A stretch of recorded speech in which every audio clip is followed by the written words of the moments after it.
Bonjour à tous et à toutes. C'est la dernière télé de cette 12e édition du Festival international du film de Saint-Jean-de-Luz.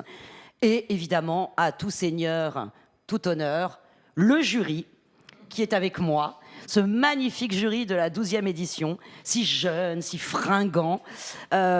Stéphane Lee-Kyung, réalisateur, Leila Bouzid, réalisatrice, Fanny Sidney, actrice et scénariste et réalisatrice, Mara Taquin, magnifique comédienne, et Monsieur le Président, Hugo Becker. Alors donc, voilà, c'est fini. Alors déjà, juste un petit mot. Est-ce que c'était chouette, le festival de Saint-Jean-de-Luz? C'était de la balle. C'était de la balle. C'était carrément chouette. Carrément méga chouette. Je crois qu'on ne va garder que des bons souvenirs. De films, de baignades, de repas aussi. Mais c'était vraiment un très très bon moment. À refaire, j'aurais pris un autre président. Moi, je comprends, moi aussi. Oui, alors justement, super j'allais la poser, cette question. Est-ce que ça allait vous être bien entendu? Très mal, surtout nous deux. Et c'était difficile. Non, mais c'était super. Avec un jury comme ça, comme on voulait qu'on s'entende mal. Non, c'est pas possible. Et notre gouvernement aura tenu quand même plus que 12 heures ou 14 heures. Donc je suis assez heureux de tout ça. C'est quand même une bonne nouvelle. Oui, d'ailleurs, on pourrait décider, vu que tout le monde est réélu une deuxième fois, vous pourriez revenir l'année prochaine. Reconduit. Attendez, Oui, pourquoi être l'année prochaine. Pourquoi être réélu? Je veux dire, à un moment donné, on est élu, on n'a pas défini la durée du mandat. Absolument. Voilà, c'est la 12e édition, on sera encore là peut-être à la 25e. Mais cher Hugo, c'est ce que Vincent Lindon avait dit quand il avait présidé le jury du Festival de Cannes. Il avait dit qu'en fait, il allait rester. Ouais, à vie. Il a bien raison. Donc vous voulez rester à vie. Alors, et juste un petit mot aussi sur ce que vous avez senti, avant qu'on passe au palmarès, de la programmation. Qu'est-ce que tous ces films, qui sont donc que je rappelle, des premiers et des deuxièmes longs métrages, vous ont provoqué comme émotion, la qualité de la programmation de ce cher Patrick Fabre? Alors on a senti des chipirons, chipirons, tout ça, on a bien senti. Non, on a senti plein de choses, mais je vais vous laisser parler plutôt. Je vais laisser parler Leila et Stéphane. Il y avait une très grande diversité. Tous les films, il y avait une variation. À chaque film, on était dans un autre univers très différent, des partis pris très forts et des mondes différents. Donc on a vraiment voyagé. Mais même dans les films où on ne va pas très loin, on a voyagé dans des histoires très différentes les unes des autres. Ça, c'était hyper plaisant, cette variété de films. Oui, on a trouvé aussi qu'il y avait des très beaux portraits de femmes, des beaux parcours d'émancipation, d'affirmation, et ça faisait plaisir à voir. Donc oui, des émotions très diverses, aussi diverses que cette programmation, avec aussi des pays et des cultures différentes. Voilà, c'était un beau voyage. Et vous, mesdames, puisqu'effectivement, on l'a vu, il y avait beaucoup d'héroïnes dans ces films. C'est chouette, ça, quand on est juré, de se dire qu'on nous propose des films... Ouais, on a croisé un peu de notre adolescence, parfois. Beaucoup de films de jeunesse, oui. Ouais. Et c'est fort de voir aussi que les récits se déconstruisent et qu'on peut se reconnaître. Donc ça, c'était très puissant. Moi, j'ai eu aussi une expérience de cinéma vraiment forte avec un film qui déroute les codes de la narration. Et il y a une théorie que j'aime beaucoup d'Ursula Le Guin, qui est la fiction panier, donc qui est est-ce qu'on peut raconter des récits hors du récit du voyage du héros, du récit de guerre belliqueuse, semé d'embûches et d'obstacles, avec un climax et un All is Lost, et voilà, et un apprentissage. Et donc elle dit, est-ce qu'on pourrait être dans le récit, donc le récit de ce qu'elle appelle le récit de l'anse, est-ce qu'on pourrait être dans le récit du panier, du contenant, du chasseur-cueilleur? Et je me disais, mais qu'est-ce que ça donne? Ça s'appelle de la chronique, non? Mais je sentais que c'était pas vraiment ça. Et là, c'est la première fois de ma vie que je suis en face d'un film qui propose ça, il me restera très très longtemps ce film. Mais alors, oui, et alors le titre? Je balance. Ah oui, non mais oui. C'est Le Temps des moissons. Ah, Le Temps des moissons. Ouais. Oui. Qui est un film sans personnage principal en fait.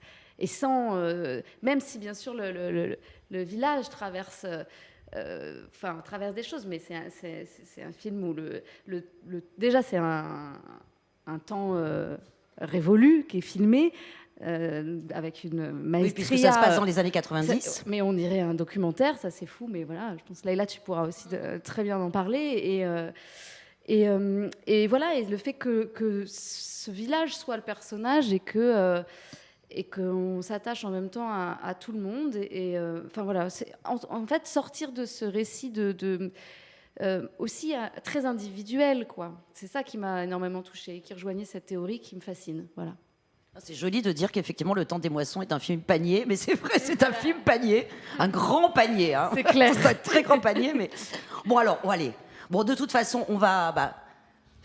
Fanny, vous pouvez continuer, ou en tout cas, puisque je pense que Le Temps des moissons est au palmarès. On va faire le palmarès déconstruit, puisque nous sommes tous déconstruits et déconstruites. Alors, on va faire le palmarès déconstruit. Donc, Le Temps des moissons, il n'aurait pas un prix?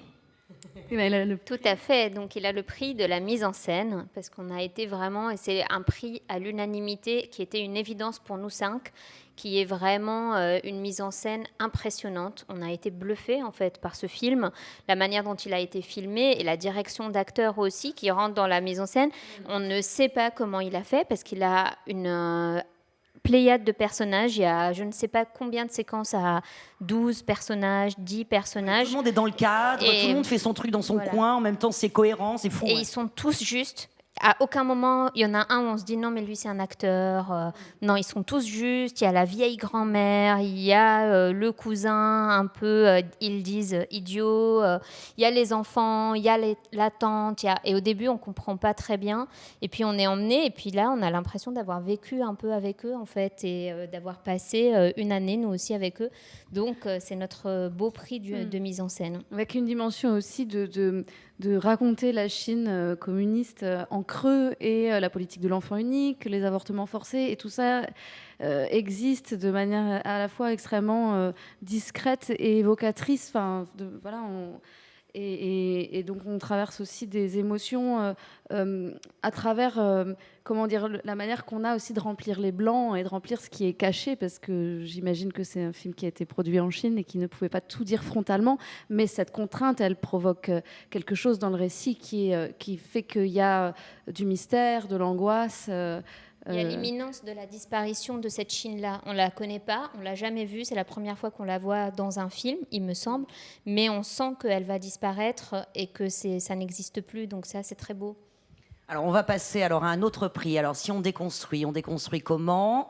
Alors, d'abord, on va faire le prix d'interprétation masculine, féminine. Fanny, Fanny, si vous voulez déconstruire. Féminine? Oui, mais je sais plus dans quel sens on déconstruit du coup. Alors prix non, parce qu'il y a peut-être une logique dans le prix d'interprétation féminine. Alors le prix d'interprétation masculine, qui s'en charge? Allez. Eh ben c'est Swan Arlo dans Sequan Island. Sequan Island. C'est un exercice de diction. Ouais, c'est ça, Sequan Island. Oui, c'est Swan Arlo.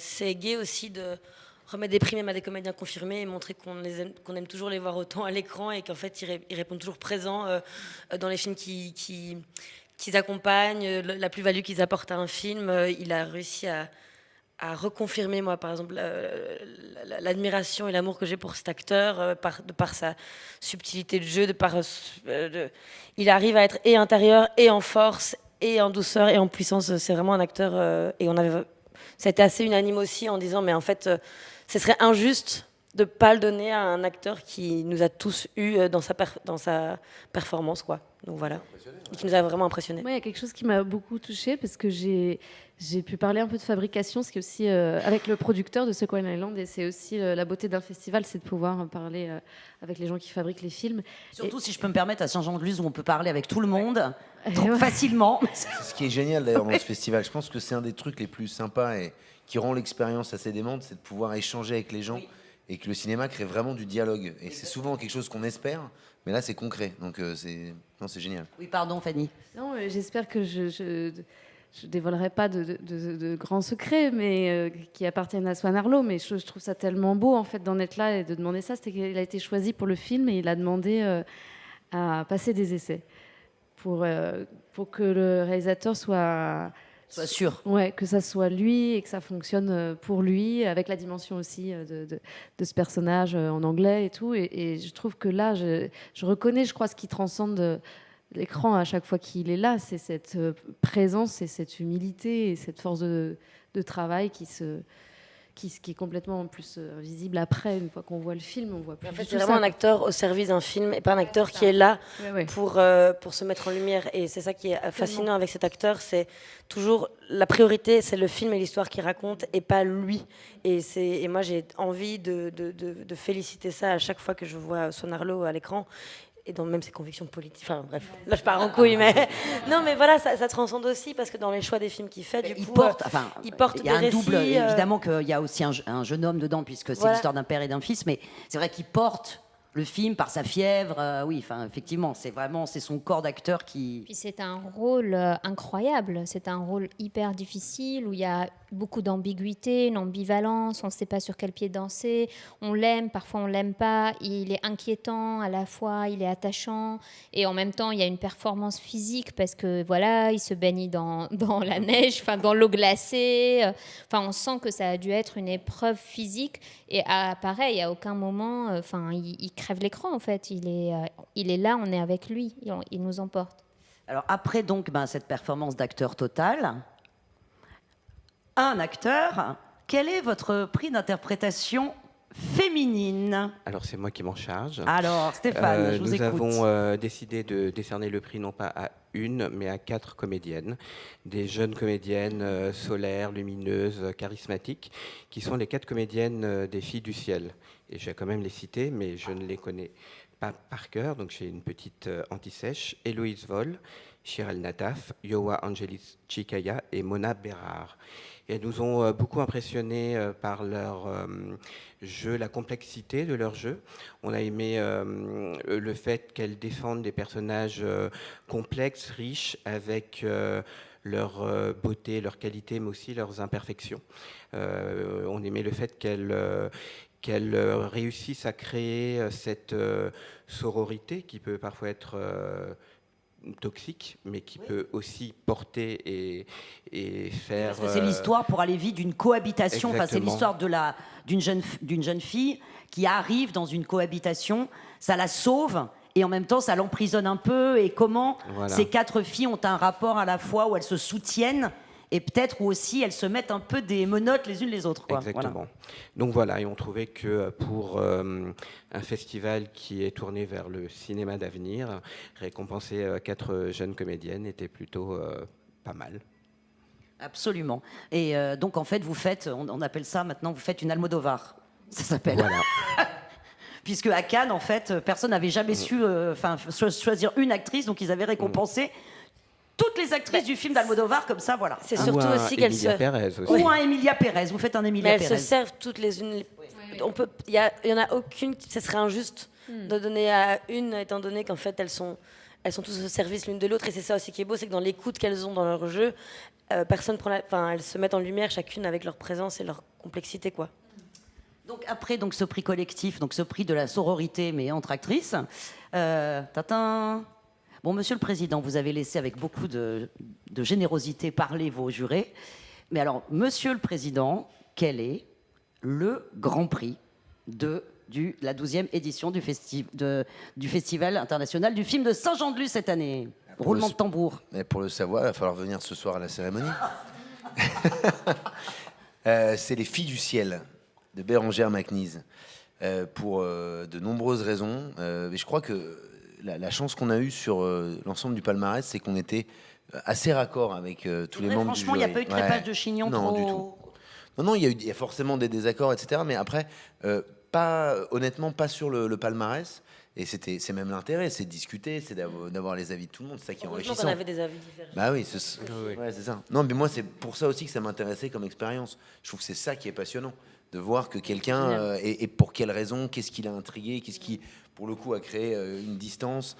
Donc voilà, et effectivement, il y avait beaucoup d'œuvres dans la sélection qui étaient très singulières. Je le redis pour ceux qui peut-être regardent et qui n'ont pas eu de distinction, c'est déjà une grande distinction d'être sélectionné dans un festival comme celui-ci, de premier et deuxième long métrage au niveau international, c'est déjà génial, quoi. Et il faut pas l'oublier, les salles étaient pleines et c'est déjà voilà. Et honnêtement, tout ce qu'on a vu méritait vraiment d'être montré. J'espère que tous les films auront une belle vie Voilà. Mais c'est vrai que ce film-là, par sa subtilité, par sa singularité dans la façon de traiter le sujet.